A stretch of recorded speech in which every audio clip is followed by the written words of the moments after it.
એવું શું પ્રૂફ છે કે તમારી સેલરી આટલી છે? પ્રૂફ બતાવો અમને તો અમે આવીએ મોરિશિયસ. લોકો હવે પણ કમેન્ટ કરે છે. જેને જે કહેવું હોય એ કહેવા દો. મારે કોઈને પ્રૂફ આપવાની કઈ જરૂર નથી. હું આવ્યો છું મારી ફેમિલી માટે, મારા માટે. તું આવીશ તારી ફેમિલી માટે, તારા માટે. ઇન્ડિયામાં અત્યારે બહુ જ ખતરનાક વાતાવરણ છે, ખતરનાક માહોલ ચાલી રહ્યો છે. એટલે નવરા માણસો શું કરે છે કે ફોન લીધો અને કોઈ એક માણસ જે કદાચ ઇન્ફોર્મેશન કંઈક સારી ઇન્ફોર્મેશન આપી રહ્યો છે, તમારેથી કમ્પેર તો ના કરી શકાય. એટલે તમે શું કરો કે લાવો એને કમેન્ટ્સમાં નેગેટિવિટી ફેલાઈએ, તો એ ડિમોટિવેટ થઈ જાય ને કદાચ એ વિડીયોઝ બનાવવાનું બંધ કરી દે. કારણ કે હું જોઉં છું એક પેસિફિક માણસ મારી 15 દિવસ જૂની વિડીયોમાં કમેન્ટ્સ કરી રહ્યો છે, નેગેટિવ કમેન્ટ્સ કરી રહ્યો છે. બધી જ રીલમાં પેસિફિક એક રીલ પર જઈને એ વ્યક્તિ નેગેટિવ કમેન્ટ કરી રહ્યો છે.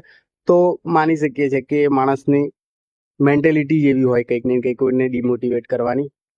અને જે લેંગ્વેજ કમેન્ટમાં તમે યુઝ કરી રહ્યા છો એમાં તમારા સંસ્કાર પણ દેખાઈ આવે છે.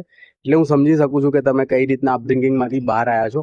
પણ મારી જોડે એટલો ટાઈમ નથી કે હું તમને પ્રૂફ આપું કે મારી શું સેલેરી છે, શું બેઝિક મને મળે છે કે શું પે ઓફ મને મળે છે. એવો મારી જોડે ટાઈમ પણ નથી. અને કદાચ ટાઈમ હશે ને તો બી હું કંઈક સારા કામમાં એને યુઝ કરીશ. તમારા જેવાને પ્રૂફ આપવામાં બિલકુલ એને યુઝ નહીં કરું. Thank you.